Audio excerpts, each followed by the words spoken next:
Hello friends, welcome back to my channel Rashmi's food corner. कैसे हैं आप सब। आज मैं आपके साथ में इंडिया में सबसे ज़्यादा लाइक की जाने वाली और लगभग हर खुशी और हर त्यौहार पर घर घर में बनाई जाने वाली गुलाब जामुन की रेसिपी शेयर कर रही हूँ। तो चलिए फिर फटाफट से बनाना शुरू करते हैं। गुलाब जामुन के लिए हम मावा भी घर पे ही तैयार करेंगे, तो इसके लिए मैंने 2 लीटर फुल फैट मिल्क लिया है। एक बड़ी सी कढ़ाई में इसको चढ़ा दिया है और यहाँ पर मैं अमूल गोल्ड यूज़ कर रही हूँ। आप कोई भी दूध यूज़ कर सकते हैं।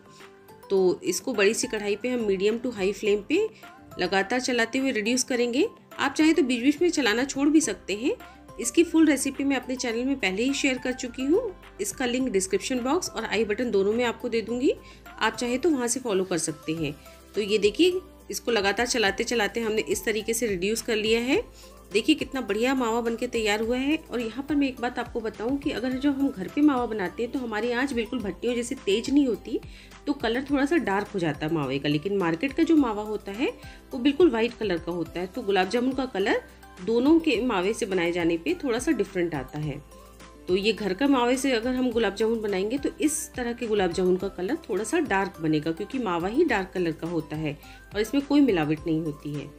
और अगर मार्केट के गुलाब जामुन जो बनाए जाते हैं मार्केट के खोवे से, तो उसमें अरारोट वगैरह मिला होता है, इसलिए उसका कलर थोड़ा सा डिफरेंट आता है। तो ये मावे को मैंने बना लिया है। इसको हमने ठंडा करने के लिए रख दिया। तब तक हम शुगर सिरप बनाएंगे। तो इसके लिए शुगर सिरप बनाने के लिए मैंने यहाँ पे 3 कप चीनी ली है और 3 कप चीनी लेने के बाद उससे हम आधा पानी डालेंगे। तो ये मेजरमेंट होता है गुलाब जामुन की चाशनी का। तो ये 1.5 कप मैंने पानी डाल दिया इसमें और इसको अब हम गैस के ऊपर चढ़ा देंगे चीनी को डिज़ोल्व करने के लिए। और लगातार स्टार्टिंग में हमें चलाते रहना है, क्योंकि अगर नहीं चलाएंगे तो ये चीनी नीचे से चिपकने का डर रहता है, तली में चिपक जाती है। तो इस तरीके से चलाते हुए स्टार्टिंग में हम इसको डिज़ोल्व करेंगे। और अगर आपकी चाशनी मतलब अगर शक्कर में थोड़ी भी गंदगी है तो आप इस स्टेज पे इसमें थोड़ा सा दूध मिला दीजिए और गंदगी पूरी ऊपर उतर के आ जाती है और आप उसको निकाल सकते हैं। तो मेरी चाशनी क्लियर है, इसलिए मैं इसमें यहाँ पर दूध नहीं मिलाऊंगी। चीनी पूरी डिज़ोल्व हो चुकी है। और अब इसमें यहाँ पे 3-4 इलायची को मैंने हल्का सा क्रश करके इसी में मिक्स कर दिया है। आप चाहें तो इसमें केसर या जो भी फ्लेवर देना चाहें आप इसमें दे सकते हैं, पर इलायची का फ्लेवर बहुत अच्छा आता है।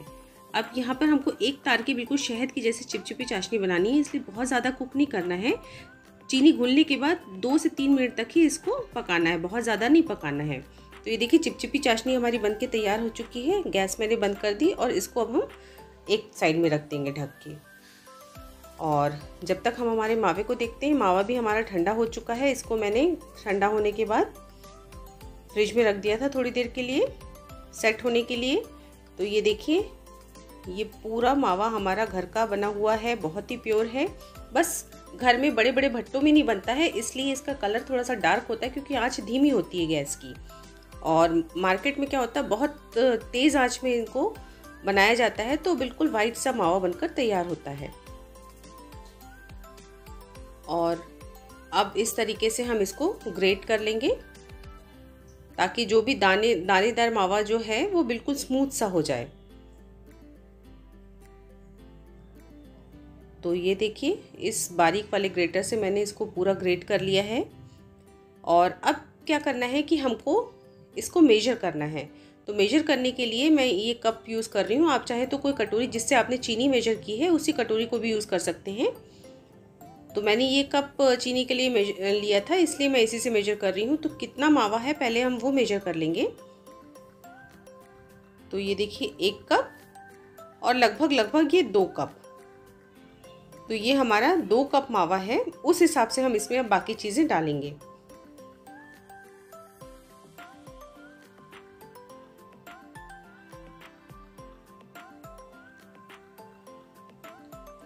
तो ये देखिए हमारे ये पूरा 2 कप मावा हो गया है। अब इसमें जो चीज़ें हमको मिलानी है उस हिसाब से मिलाएंगे। तो उसके पहले हमको चिकना करना है, बिल्कुल स्मूथ करना है। तो इस तरीके से हथेलियों के बल देते हुए हम इसको बिल्कुल अच्छे तरीके से चिकना कर लेंगे। तो आपको याद होगा रसगुल्ला की रेसिपी में छेना को भी हमने इसी तरीके से स्मूथ किया था। इसमें भी सेम वही प्रोसेस है। कम से कम 5 से 7 मिनट तक इसको बहुत अच्छे से चिकना करना है, ताकि पूरा मावा एक जगह पे इकट्ठा हो जाए। ये देखिए बिल्कुल डो की तरह तैयार हो गया है ये। और अब इसमें हम बाकी चीज़ें मिलाएंगे। तो यहाँ पर हमने 2 कप हमारा मावा था, तो यहाँ पर लगभग 3 टेबलस्पून आटा डाला है, गेहूं का आटा, और 1 चुटकी सोडा डाला है और 1/4 टीस्पून बेकिंग पाउडर डाला है। तो इस तरह से मेजरमेंट होता है। अगर 1 कप मावा होता है तो लगभग 1.5 जो बड़ी चम्मच होती है उतना आटा डालिए, गेहूं का आटा उतना लगेगा इसमें। तो यहाँ पे मैं बिल्कुल हेल्दी गुलाब जामुन बना रही हूँ। इसमें मैंने मैदा बिल्कुल नहीं यूज़ किया है, इसमें मैं गेहूं का आटा यूज़ कर रही हूँ। बहुत अच्छे परफेक्ट गुलाब जामुन बन के तैयार होते हैं। ये सब मिलाने के बाद फिर से इसको अच्छे तरीके से मैंने नीड कर लिया है मसल के, ताकि सारी चीज़ें अच्छे तरीके से मिक्स हो जाएं। और ये देखिए ये हमारा डो बनकर तैयार हो गया है। अब यहाँ पर अगर थोड़ा भी आपको सूखा सा लग रहा है तो आप इसमें थोड़ा सा दूध के छींटे दे सकते हैं, ताकि ये थोड़ा सा चिकना हो जाए। अब हम क्या करेंगे कि इसको एक बॉल हम पहले डाल के देखेंगे तेल में कि ये फट तो नहीं रही है। तो इसके लिए मैंने तेल पहले से ही थोड़ा गर्म होने के लिए चढ़ा दिया था और ये बॉल मैंने इसमें डाली।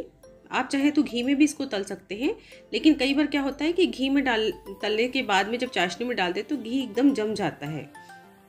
तो इसलिए मैं यहाँ पे तेल में डीप फ्राई कर रही हूँ। तो ये देखिए ये बिल्कुल फट तो नहीं रही है, लेकिन थोड़ी सी फैल सी गई है। ये देखिए बबल्स थोड़े ज़्यादा आ गए हैं। तो हम क्या करेंगे, अब इसमें 1 टेबलस्पून और आटा मिलाएंगे। तो चूँकि घर का मावा है, इसमें काफ़ी अच्छा मलाई वाला मावा था तो घी भी ज़्यादा था, इसलिए यहाँ पर हमको 1 टेबलस्पून आटा और मिलाना पड़ा है। तो ये देखिए इसमें 1 टेबलस्पून आटा मैंने और मिलाया। तो इस तरीके से चेक कर लेना पड़ता है जब हम गुलाब जामुन बनाते हैं कि अगर जो भी चीज़ थोड़ी कम ज़्यादा होती है तो हम उसमें और मिला सकते हैं।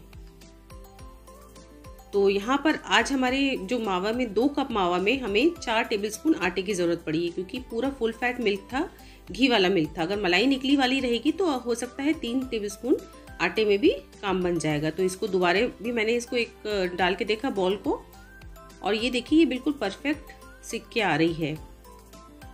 ये बिल्कुल फट भी नहीं रही, फट पहले वाली भी नहीं रही थी, लेकिन थोड़ी सी फैल सी गई थी। पर ये देखिए ये बिल्कुल स्मूथ चिकनी सी बनी है। ये बिल्कुल परफेक्ट बॉल बनकर तैयार हुई है। तो हमारा डो बिल्कुल अच्छे तरीके से तैयार हो चुका है। तो इस तरीके से हमको चेक करना पड़ता है गुलाब जामुन सारे तलने के पहले। और ये मैंने मेजरमेंट सारे गुलाब जामुन एक ही साइज़ के बने तो 1 टेबलस्पून ली है। और ये किशमिश और मिश्री और इलायची मैंने इसमें फिलिंग के लिए तैयार करके रखी है गुलाब जामुन में। तो ये ऑप्शनल है, आप चाहे तो पिस्ता की फिलिंग भी कर सकते हैं।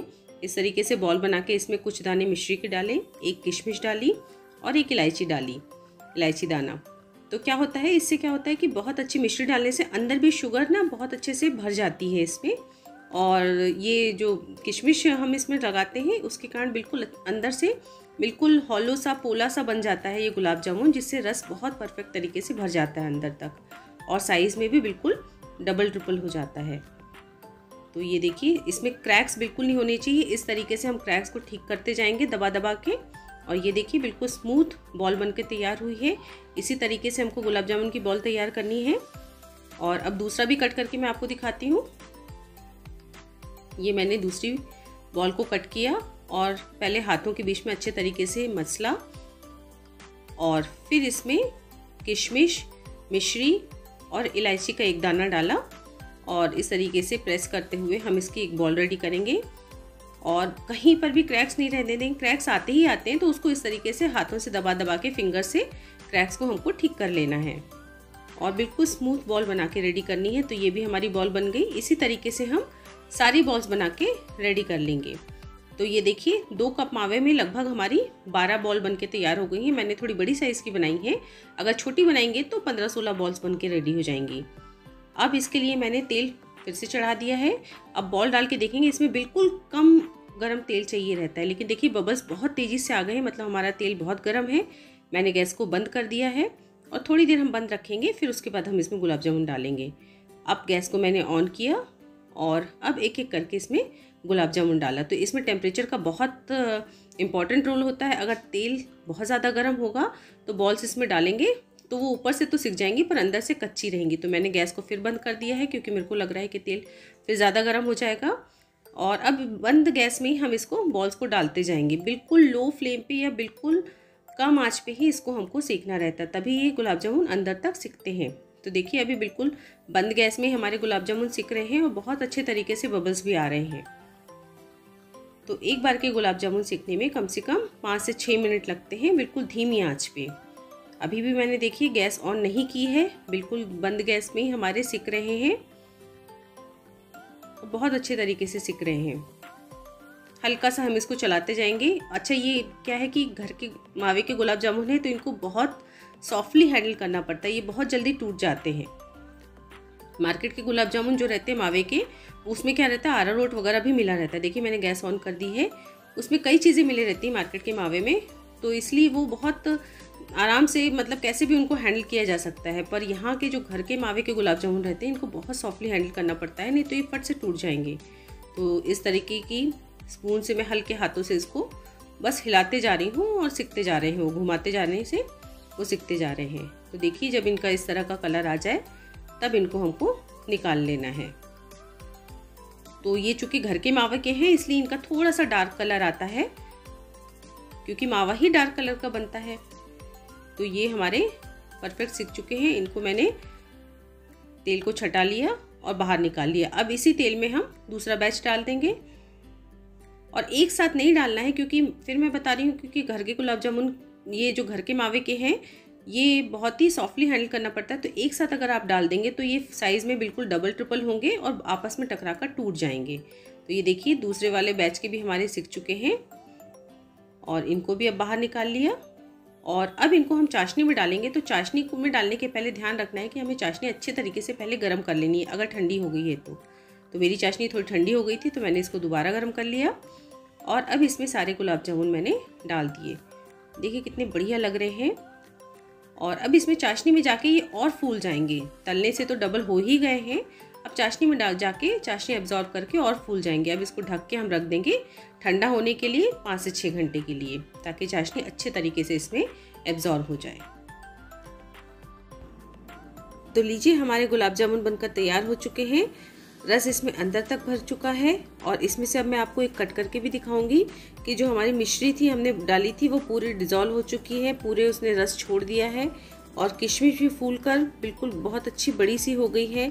और अंदर एक इलायची का दाना भी दिख रहा है जो हमने फिल किया था, जिससे बहुत अच्छा इसमें टेस्ट और फ्लेवर आ गया है। तो बहुत अच्छे गुलाब जामुन बन जाते हैं घर के बनाए हुए मावा से।